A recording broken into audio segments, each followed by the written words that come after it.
You're listening to Ideal Practice, episode number 65. Today, guys, we're going to talk about what I did right when I started my practice. If you listened to last week's episode, you may think I was just a total mess, but I wasn't. In spite of myself, I actually did a lot of things right. Call it divine intervention, call it hard work, call it blind luck, whatever it was, it worked, and it worked well. I'm living proof of that today. So I'm going to share some of that with you today because I think some of this will work for you too. So stay tuned.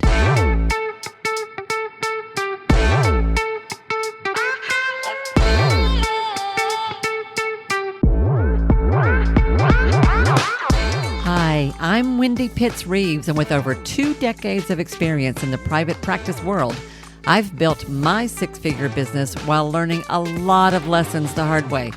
This is the first podcast that shows you how to apply the principles of energy, alignment, and strategy to build a practice that is profit-centered, but people-forward. This is the Ideal Practice Podcast.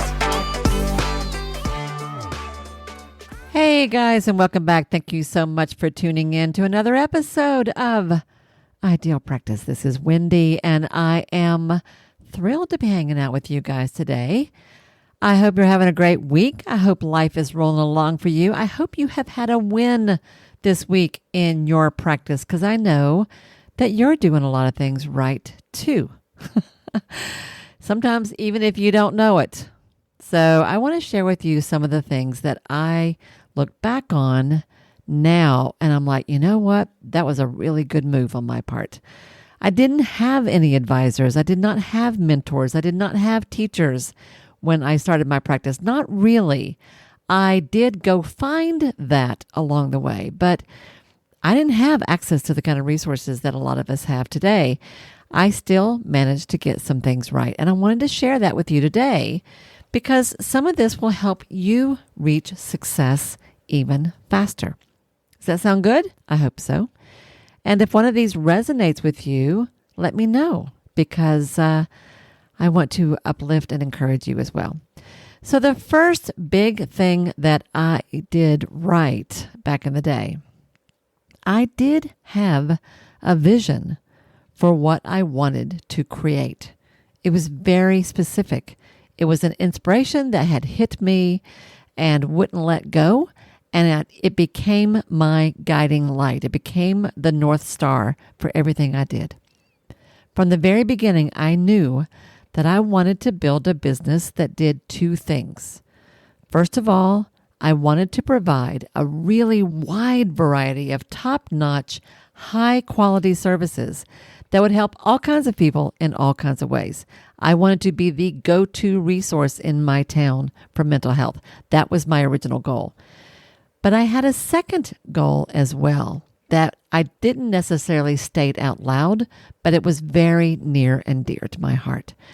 And that was I wanted to help and support other women like me who wanted to run a business.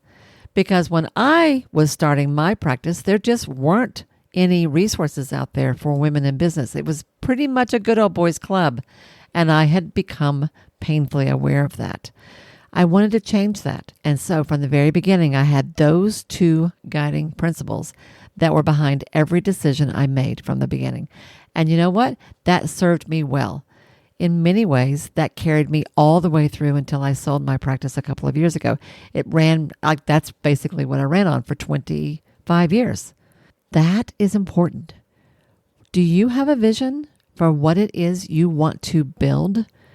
And even more importantly, why you want to build it? If not, take some time to get clear on that. The second thing that I did right off the bat that when I look back on it was a little bit of luck. It was just a name on the door at first. But I knew somehow that we needed an actual name for our practice. I don't know what it's like where you are, but in my town, there were plenty of providers out there who just had their own, like it was, Joe's practice and Mary's practice, like that kind of thing. I knew I was going to be building a group, And I knew I needed to give the public a way to find us. And it wasn't just going to be the name of my city and counseling practice. Like, it wasn't going to be like that. It was a hook. It was a label. It was an identity. From the very beginning, just the name of my practice was something I wanted people to be able to grab a hold of, be able to say easily, spell easily, find easily, and that would communicate a certain feeling to them. Back then, that's how people found you in the phone book. Today, that's how people find you online. Well, it was a name that could grow as the business grew. And though I didn't know it back then, that name was really the beginning of a brand. And over the next 15, 20 years, that brand, it really came to mean something. It stood for something in my community. What's behind the name of your practice? It doesn't need to be clever. It needs to be clear. It needs to be something that your people will get and connect to. All right? You need a name. The third thing I got right, part of this was just out of desperation. Part of it was because I had enough self-awareness to know better. I studied. I didn't know what I didn't know, but I knew I had to learn. Now, when I was a lot younger, when I was like in college or right after, in my young adult, early career days, the word business used to put me to sleep. But I didn't care about all that. I'm a social worker. I cared about social work. But when I started my own practice, suddenly it began to matter. I knew even then that decisions I made on a daily basis would affect what kind of money I made and what kind of impact I had. So I started reading books about running a private practice or about small business. I attended classes and workshops. As the internet came online and we began to have access to digital support, I started following blogs, listening to podcasts, joining Facebook groups, essentially like many of you, soaking it up anywhere I could. Yeah, I studied. I learned. I became a student of business. I learned about the business side of a practice and began to develop. Now, it took a while. None of this was fast. But I began to develop a strong business mindset. That is what I see missing in a lot of my coaching clients. If you are a clinician, you are an energy healer, you are some kind of a wellness professional, your first call, I know, is to serve your clients and help them get better. But you are a business owner, my friend, and you have to learn how to start thinking like a business owner. That's a big part of the conversation my clients and I often have. That's something I had to learn to do too. The fourth thing I did was I made myself get out and start meeting people in person. And y'all, I don't know where you fall on the spectrum, but in terms of introvert versus extrovert, if you looked at my Myers-Briggs scores, I scored as high as you could score on the introvert end of that spectrum. I could honestly live in a treehouse and never talk to people for like weeks at a time and honestly be just fine. Yeah, it's kind of a problem. But I knew even back then that I had to get out there and meet people. So I used every possible opportunity to network. If there was a program or an event, even loosely related to mental health or counseling, I was there. Trainings, workshops, Chamber of Commerce mixers, trade shows, I was there. If it was a community event where I could meet a lot of people, I was there. Even volunteer work became a form of marketing, although I didn't know it back then, but it was. Eventually, because I consciously dove into participating in my local community, I got to know people and they got to know me. I created a footprint. I established a following. Now, in today's world, we tend to rely heavily on our online presence, and that does matter. It is important. I am not blind to that. But I often feel like we forget how important relationships in real life are, y'all. And your community, unless you have a strictly online practice that is nationwide, that is not in any way geographically based, if that's the case, then this may not matter so much for you. And I do know some of you that's the case. But if you have a local, if you draw clients from your local geographic area, you've got to get into your community and get to know people. Because when they get to know you, they are no longer afraid. And when they are not afraid, they will call you when they need help. That's what happened to me. That will happen to you. The fifth thing that I got right, that I don't know how I knew to do this. I focused on service because that's who I am. That's how I'm hardwired. That's how I know a lot of you are. But I did ask for the business. I don't know how I knew to do this. But when I was spending time at those events, when I was at the chamber mixer, when I was exchanging a business card with somebody, when I was at a trade show, I always made it a point to ask for referrals. With other professionals, I would say, hey, if you ever need a therapist or a counselor over my way, keep me in mind. Like that's what I would say to people, to colleagues, right? But with the general public, like I helped with Habitat for Humanity. I served on a couple of women's builds. I was very active in the adult education nonprofit in my town. There are lots of different things that I did. With those kinds of situations, I would just say to people things like, if you ever need anybody who needs help, just give me a call. Even if I can't see them myself, I'm glad to help you come up with ideas. So I became a go-to resource personally. And then over time, my practice became known for the same thing. I focused on service, but I asked for the business. Pay attention to that. How often do you tell people, do you ask people to send you people? How often do you say, I've got openings, by the way. If there's anything I can help you with, let me know. Okay. The sixth thing I did that really, really paid off for me was I gave a lot of talks. Now, some of you are going to roll your eyes and you're going to say, yeah, no way, Wendy, I'm not doing that. But I encourage you, if there's any part of you that has ever given a presentation and survived, to think about this. Just this week, or not this week, last week, one of my coaching clients gave a presentation to her professional organization in her region. It was online. It was a webinar. She'd never done a webinar before. She had taught before and liked teaching. This was still out of her comfort zone. It turned out to be such a huge success. She had something like 67, 68 people register, and I want to say 50-something showed up. And of those, she's already had someone who has invited her to do the exact same presentation at their workplace.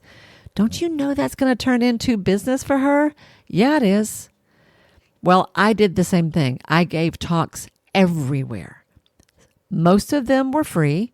A few were paid because somewhere along the way, I hired a coach to teach me how to do that. I didn't know how in the beginning. My very first coach I hired to help me learn how to get paid to speak. But I gave tons of free talks, parent support groups, church groups, civic clubs, community groups, schools, chambers, women's groups, nonprofits, you name it. I would talk to anybody who would let me. The topics that I spoke on were simple. They were practical. They came straight out of my work. They helped people understand what I did, and they provided real value in the moment.